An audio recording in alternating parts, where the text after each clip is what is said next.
Is smoking in agreement with the Bring Lord? it out. I was told no. You was told no, but I'm asking you. Is it in agreement with the Lord? No, it's not. So why do you do that? This is just to take the edge off. So if you continue to smoke, how is that going to help you in your life?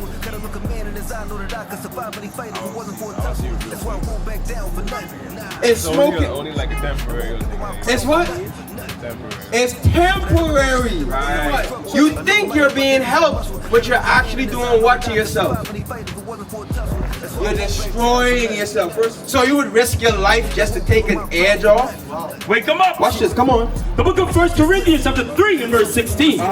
Know ye not that ye are the temple of God, and that the Spirit of God dwelleth in you? If any man defile the temple of God, him shall God destroy. The Lord said, I'm going to destroy you if you continue to smoke black and mild. Bring it out. Because death is a straight gateway to Christ. So like him, we gon' have to pay the price. Yeah, gotta give your life just to save your life. And no matter how hard, gotta stand and fight. And that's real. Gotta swallow that pill. I done seen plenty of them already sealed. The good die young. Watch this right here. You got a sneaky link. You smoking. It's smoking in agreement with the Bring Lord? it out. I was told no. You was told no, but I'm asking you. Is it in agreement with the Lord? No, it's not. So why do you do that?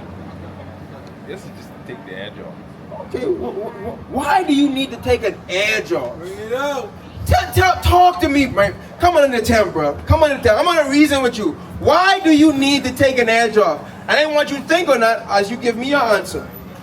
What's going on? What you gonna do? I didn't forget. You thought I forgot. I didn't forget. What are you going to do? What do you mean by that? Go to Christ? What does that mean? When you go back home, what are you going to tell the young lady? What's going on? Talk to me. Hold on. Read the question again. What are you going to do from this point on? Because you know fornication is a sin that will not get you the kingdom of heaven. Right? That's boyfriend and girlfriend, right? Now, what are you going to do? What are you going to tell her? How are you going to approach her? Let me see if you move with any wisdom. All right, I'll take them with you. Lately, people been talking to me about the Bible and all that, and the things that we've been doing isn't godly. What scriptures you going to give her? What does it say? 1 Corinthians 6 and 9, Hebrews 13 and 4. Because at the age of 17, y'all are not at the age of consent for what? No, marriage. Marriage. You understand that? So you want to let her know, hey, I want you to survive. I want you to live. I don't want God to destroy you. So me being a man, me being the head over the woman, I'm going to let you know I'm going to respect the Lord so much that, hey, we can't continue to do this. Now, if opportunity permits later on in life, and you know what I mean, like we reach the age of consent, but I need to get my life in order. I need to be right now serving the Lord. Get it in Psalms 119. I'm going to show y'all something, because this goes for you too. How you doing, my young sister? How old are you? 15. Okay. Psalms 119 verse 9. It's the book of Psalms, chapter 119 and verse 9. Wherewithal shall a young man cleanse his way? Now, how are you going to cleanse your way? Watch this. By taking heed thereto, according to thy word. According to what? To thy word. Now, the ways you're going to cleanse yourself is by taking heed to the commandments. Right. The commandments let us know marriage is honorable. Fornication will not get you the kingdom of heaven. That's right. Now, the question you should have in your mind, do I want the kingdom of heaven? And if I want the kingdom of heaven, am I doing the things necessary to get the kingdom of heaven? Right. So the question is, what must I be doing to get the kingdom of heaven? Bring it out. Who's teaching us that? What must I do to get the kingdom of heaven? Following God's teachings. Which is? Ten Commandments. Okay, the 10 Commandments. What else? Like if I have this urge here, pray about it or whatever. You say you have an urge. So you have an urge to smoke. My sister right here, right? Well, how do we get the kingdom of heaven? You say pray to God. Okay. Let's just say the Lord doesn't hear a sinner. Would you agree with that or disagree? You would disagree. Okay, what about you? If you were in the midst of smoking, black and mild, is the Lord hearing your prayer? No. If you're in the midst of fornication, is the Lord hearing your prayer? No, sir. sir. All right, watch this. The book of George chapter 9 and verse 31. Now we know that God heareth not sinners. The Lord has what? Heareth not sinners. Have you all ever heard that before? Have you ever heard that before? Heareth not sinners? Yeah. A portion of it. Okay.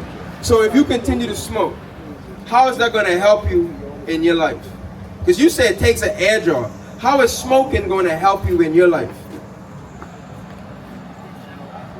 I don't see a real way, but It's smoking. only like a temporary thing. It's what? It's a temporary. It's temporary. Right. So meaning what? You think you're being helped, but you're actually doing what to yourself? You're destroying yourself. First Corinthians 3:16. I'm going to show you what the Bible says. So if you understand, if you continue to smoke black and mild, it's not helping you. It's not healing you. It's actually destroying you. Right. So the question should be, why are we destroying ourselves? Why? Why are we doing it? Why are you doing that to yourself? To take an edge off? Bring it out. So you would risk your life just to take an edge off? Wake them up. Watch this, come on. The book of 1 Corinthians chapter 3 and verse 16. Know ye not that ye are the temple of God, and that the Spirit of God dwelleth in you? If any man defile the temple of God, him shall God destroy. The Lord said, I'm going to destroy you if you continue to smoke black and mild. Bring it out. Is that the only thing that you smoke? So who taught you to smoke? Bring it up. More like It was like you visually saw it being done? I tried it. How did that come about? I'm trying to get you to understand, because my brother here, you at the age of 17, who taught you to get in the midst of fornication? Me, You don't know. Your parents are married? yes, sir. So where did you learn that behavior from? Where did you learn fornication from? And as we get older, we start to. I'm listening. Think about it. You've never reasoned with yourself with that. The same thing with this brother here.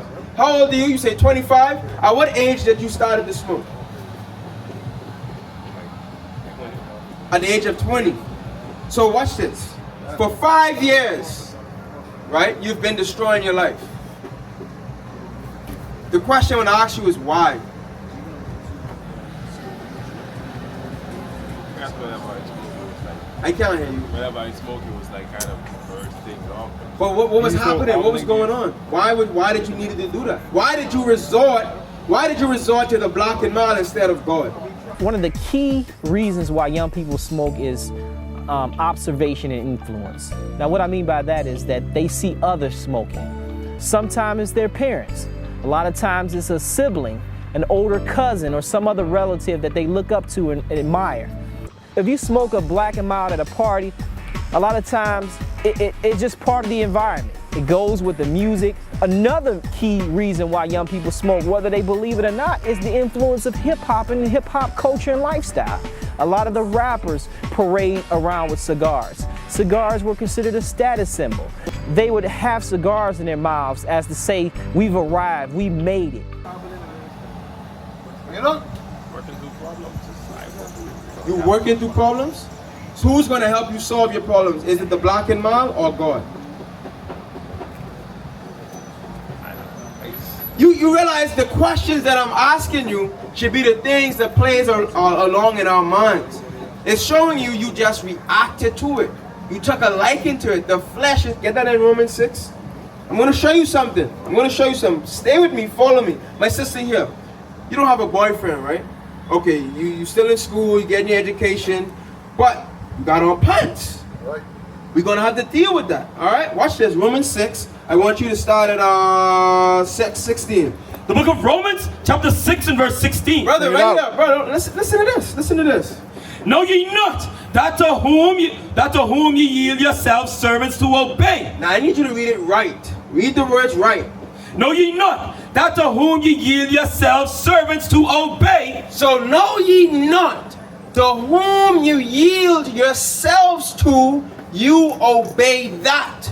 So if you are yielding yourselves to black and mild or cigarettes or weed, Right. the Lord is letting you know that is what you obey. Watch this, come on. His servants ye are to whom ye obey. You become a servant to the black and mild. Watch this. Whether of sin unto death or of obedience unto righteousness. So, what are you going to do? Are you going to be servant to righteousness unto obedience? Or are you going to be a servant unto sin to your death?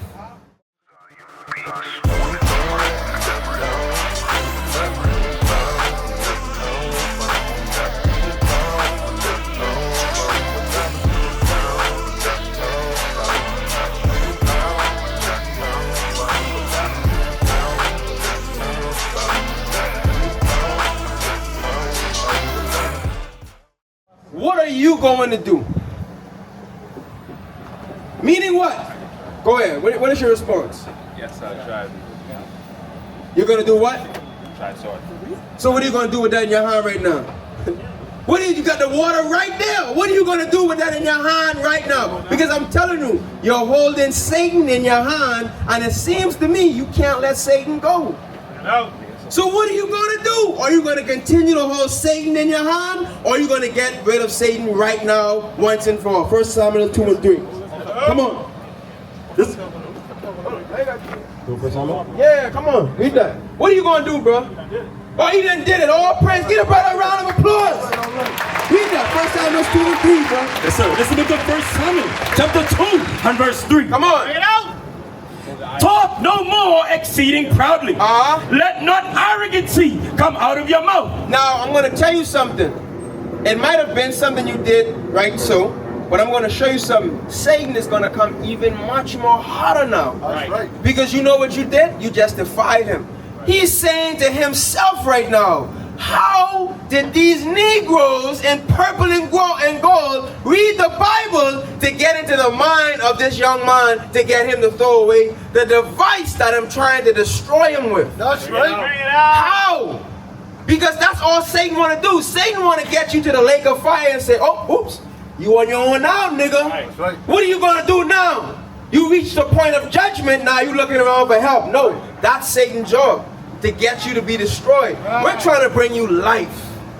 So watch this, read that again. 1 Samuel chapter 2 and verse 3. Talk no more exceeding proudly. Come on. Let not arrogancy come out of your mouth. Uh-huh. For the Lord is a God of knowledge. And what? And by him actions are weighed. That was action taken. Bring it out. Now, can you do it by yourself? No.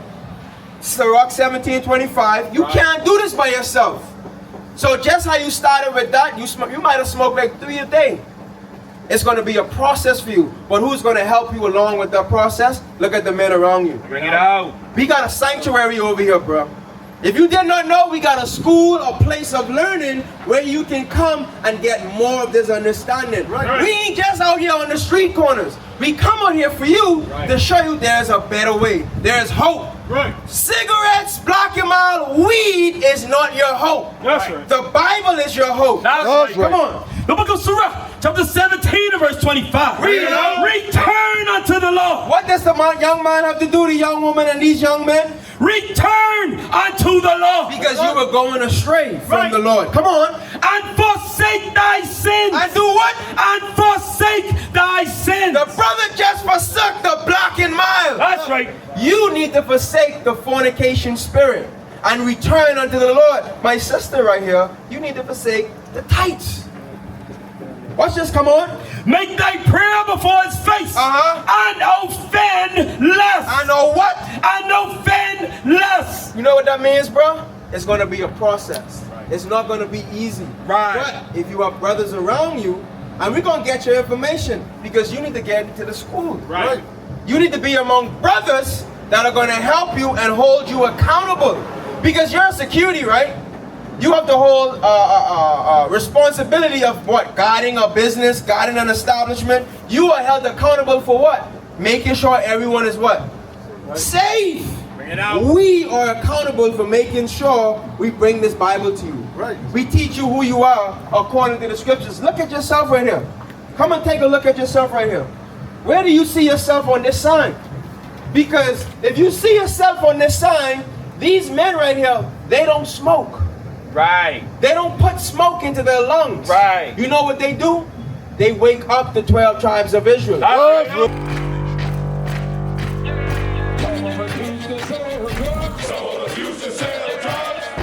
Nation is men leading by example.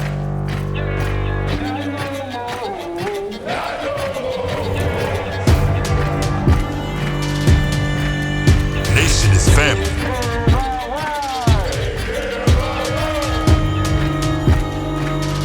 Nation is community.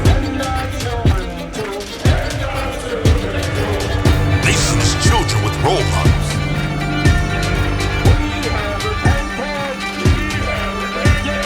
Nation is unity.